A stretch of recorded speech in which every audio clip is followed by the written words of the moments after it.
नमस्कार। अजय चतुर्वेदी। इस वीडियो में हम बात करेंगे राहुल गांधी के ऊपर, उनके व्यक्तित्व के ऊपर।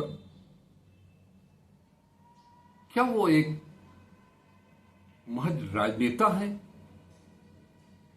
या वास्तव में राजनीति में आए समाज सुधारक हैं?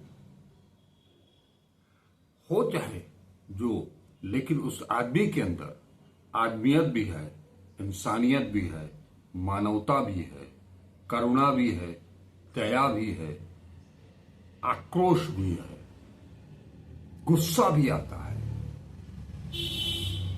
लेकिन प्यार करना भी आता है। बहुत सारी तस्वीरें आपको मिल जाएंगी, बच्चों के साथ, महिलाओं के साथ, बुजुर्गों के साथ। वो संविधान की लड़ाई जरूर लड़ रहे हैं, लोकतंत्र की लड़ाई जरूर लड़ रहे हैं, इसलिए कि हमारा संविधान कायम रहे। क्योंकि कोई संस्था हो या कोई देश हो, उसका संविधान या विधान नहीं तो उस संस्था, उस देश का कोई औचित्य नहीं। और लोकतंत्र तो संविधान से ही गवर्न होता है। इसलिए सबसे महत्वपूर्ण चीज है संविधान की रक्षा करना। देश जब आजाद हुआ तो इसे एक संघीय ढांचा दिया गया और उस ढांचे को कायम रखना भी बेहद महत्वपूर्ण है। सरकार किसी की हो, और खास तौर पर हम इन 11 सालों की बात कर रहे हैं। इन 11 सालों में केंद्र की सरकार, जिसे कि नरेंद्र मोदी की सरकार कहा जाता है, जैसे भाजपा को नरेंद्र मोदी की भाजपा कहा जाता है, उस सरकार ने जो हमले किए वो संविधान के ऊपर, लोकतंत्र के ऊपर, भारतीय गणराज्य के ऊपर, इन तीनों ही मसलों पर उन्होंने हमला किया है। इसीलिए जरूरत आन पड़ी सड़क पर उतरने की, तो भारत जोड़ो यात्रा की राहुल गांधी ने। लोकसभा चुनाव आया तो उन्होंने भारत जोड़ो न्याय यात्रा की। भारत जोड़ो यात्रा में वो लगातार जनता के बीच रहे।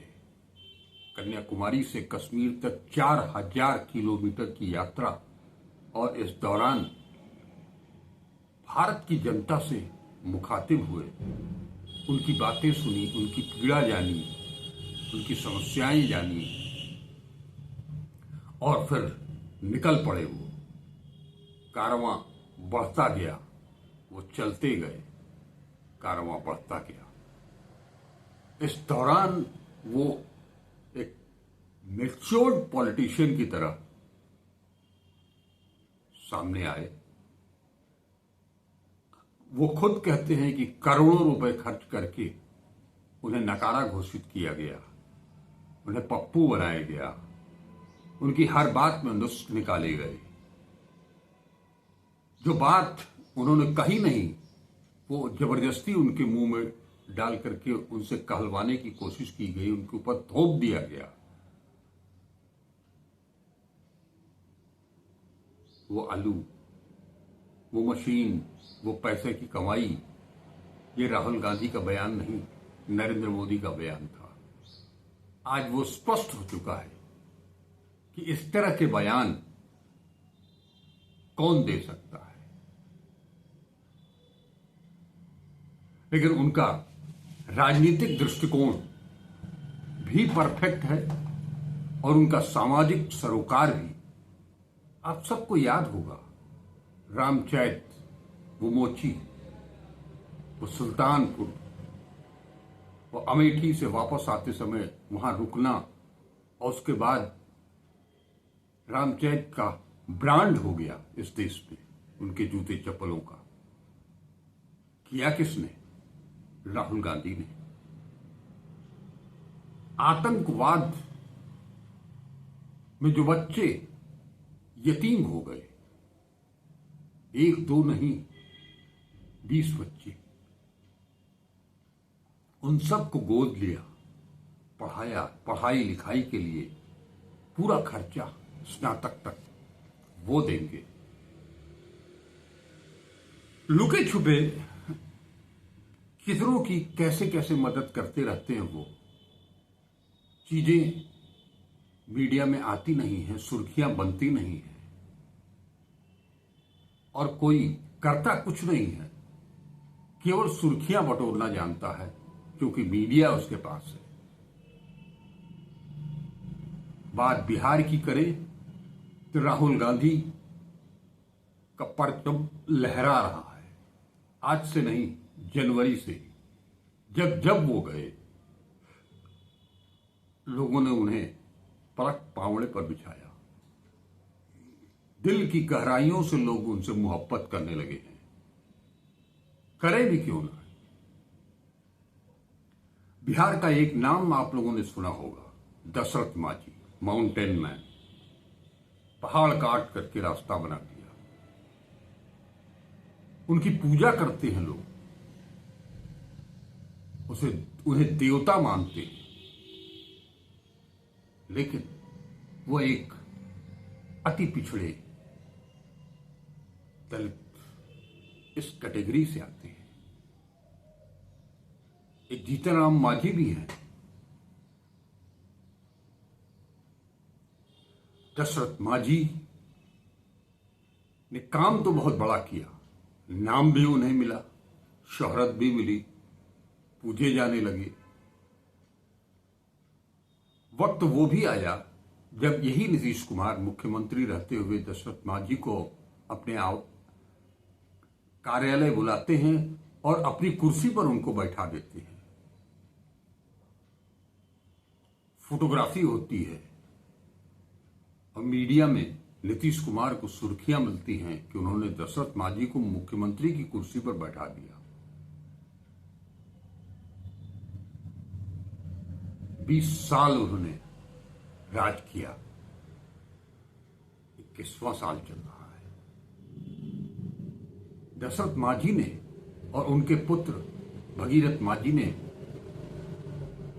नीतीश कुमार से याचना की कि एक घर बनवा दीजिए, क्योंकि वो घास फूस की झोपड़ी में, मड़ई में ही रहते थे, उनका पूरा परिवार, वो, उनके बच्चे, उनकी पत्नी भगीरथ मांझी, उनकी बेटी, छोटे छोटे बच्चे। दशरथ मांझी का ये घर बताता है कि वो किन हालातों में वो परिवार गुजर बसर कर रहा होगा। मांझी नेता, जिसे कि मुख्यमंत्री नीतीश कुमार ने मुख्यमंत्री भी बनाया, लेकिन जब वो उनसे अलग हुए तो अपने स्तर से भी उन्होंने अपने निर्वाचन क्षेत्र की तरफ ध्यान दिया, अपनी भी जमीन तैयार की। भगीरथ मांझी ने उनसे भी फरियाद की घर की, लेकिन उन्होंने भी टरका दिया। मांझियों का वोट या तो जीतन राम मांझी या नीतीश कुमार लूटते रहे। राहुल गांधी कई बार गए जनवरी के बाद से संविधान सुरक्षा सम्मेलनों के माध्यम के लिए। इसी दौरान भगीरथ मांझी से मुलाकात हुई, उन्हें मंच पर अपने बगल में स्थान दिया। एक दिन उनके घर भी पहुंच गए ताम झाम के साथ, और उस कुटिया में, उस पर्ण कुटी में काफी देर तक रहे, बच्चों से बातचीत की, पूरा परिवेश घूम घाम करके सब पूरा माहौल देखा। बोले कुछ नहीं, भगीरथ मांझी ने उनसे ये कहा भी नहीं, घर की फरियाद नहीं की थी। बावजूद इसके चुपके से भगीरथ मांझी का घर, पक्का घर बनवाने का फैसला किया। घर वालों को पता नहीं। जिस दिन उनकी बेटी बताती हैं कि जिस दिन बिल्डिंग मटेरियल गिरने लगे तो उन लोगों को आश्चर्य हुआ। उन्होंने ठेकेदार से पूछा, ये सब क्या है, क्या होने जा रहा है? तो उन्होंने बताया कि राहुल गांधी ने कहा है और यहां एक पक्का मकान बनना है। खुशी का ठिकाना नहीं था। लेकिन इस बात की चर्चा न खुद राहुल गांधी ने किसी से की, न बिहार कांग्रेस के नेताओं ने किसी से की। ये सुर्खियां नहीं बनी, लेकिन मकान जरूर बन गया। और मकान जब बन गया तो उसे हैंडओवर भी करना था। ये भी राहुल गांधी नहीं चाहते थे। लेकिन एक समारोह आयोजित हुआ जिसमें कि राहुल गांधी ने भगीरथ मांझी को घर की चाबी सौंपी। वो चाबी खुद सौंपना भी नहीं चाहते थे। वो तो नेता प्रतिपक्ष बिहार विधानसभा शकील अहमद जी ने मंच से अनाउंस कर दिया तो वो चाबी देने के लिए भी पहुंच गए। है कोई क्या? अभी मैं कुमार अनिल जी को सुन रहा था। कुमार अनिल जी बिहार के जाने माने वरिष्ठ पत्रकारों में से एक हैं। अनिल जी बता रहे थे 2008 का वाकया, जब बिहार प्राकृतिक आपदा से जूझ रहा था। तब गुजरात के मुख्यमंत्री नरेंद्र मोदी ने 8 करोड़ रुपया बिहार को दिया, मदद की। और मदद ऐसी की कि उसके एक एक पन्ने का विज्ञापन पटना से छपने वाले, बिहार में छपने वाले सारे अखबारों में, केवल अपनी पब्लिसिटी के लिए। कुमार अनिल बताते हैं कि नीतीश कुमार ने वो पैसा उनको वापस कर दिया था। यहां बीजेपी की या नेताओं की एक टेंडेंसी है, छोटा सा काम करेंगे, छोटा सा काम। अगर उनको एक फूल भी किसी को देना है तो बिना कैमरे के नहीं दे सकते। 2 ठो रोटी भी किसी को देंगे तो बिना कैमरे के नहीं देंगे।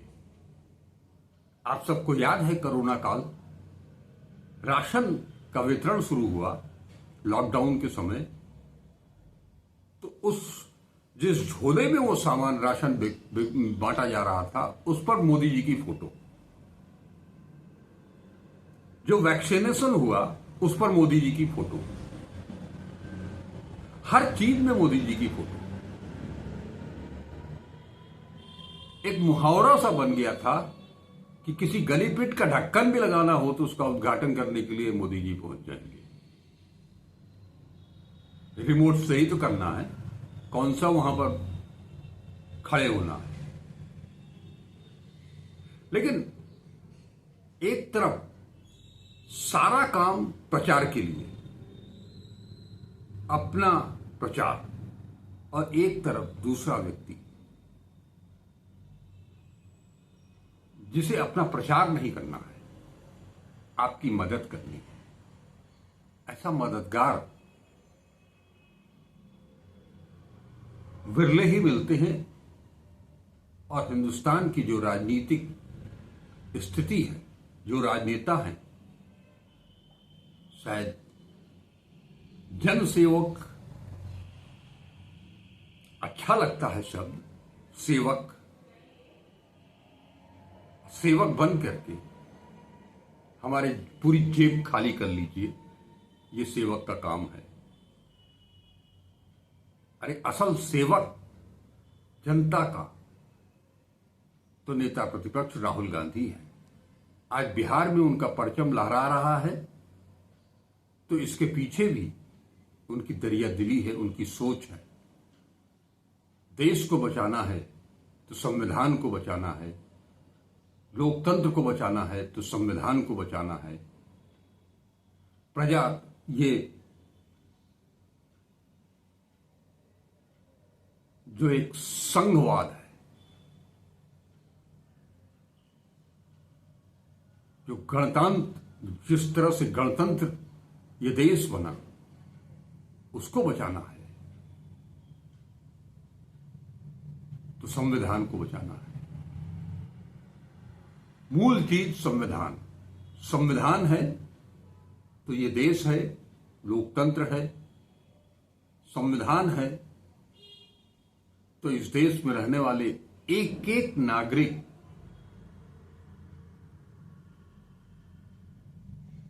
को कुछ बुनियादी सुविधाएं दी गई हैं, कुछ अधिकार दिए गए हैं, जिनमें एक वोट का अधिकार भी है, उसे भी छीन लेना चाहती है सरकार।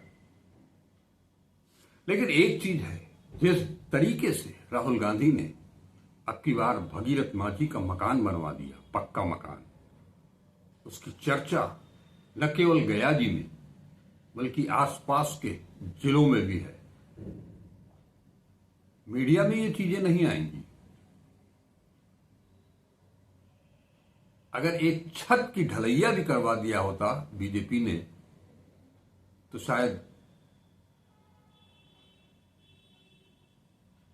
एक पन्ने का विज्ञापन तो आ ही गया होता। यहां आप खोजते रहिए, पूरे मकान का चित्र भी मिल जाए तो बड़ी बात होगी। तो आखिर राहुल गांधी के चहेते क्यों न बढ़े, उनकी लोकप्रियता क्यों न बढ़े? यही सब कारण है जिसके चलते नरेंद्र मोदी, अमित शाह, पूरी भाजपा, और बिहार की बात करें तो नीतीश कुमार और जीतन राम मांझी, रामविलास पासवान,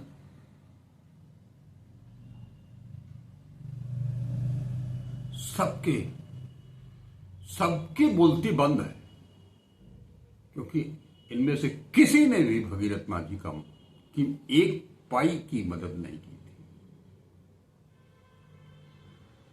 मैंने कहा, घास फूस की झोपड़ी मड़ई में रहने वाला शख्स, उसे अगर पक्का मकान बना करके दे दिया जाए,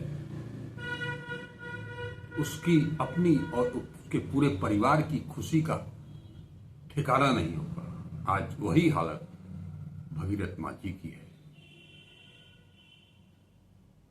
सबसे पहले मैं दशरथ मांझी को सलाम करता हूं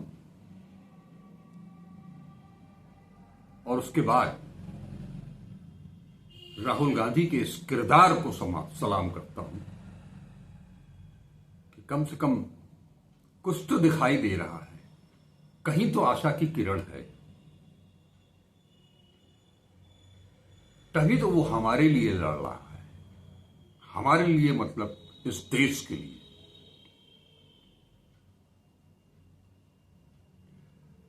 राहुल गांधी से यही अपेक्षा है, वो आगे भी अपनी आदमियत को, इंसानियत को, मानवता को हमेशा जिंदा रखे। नमस्कार, अजय चतुर्वेदी।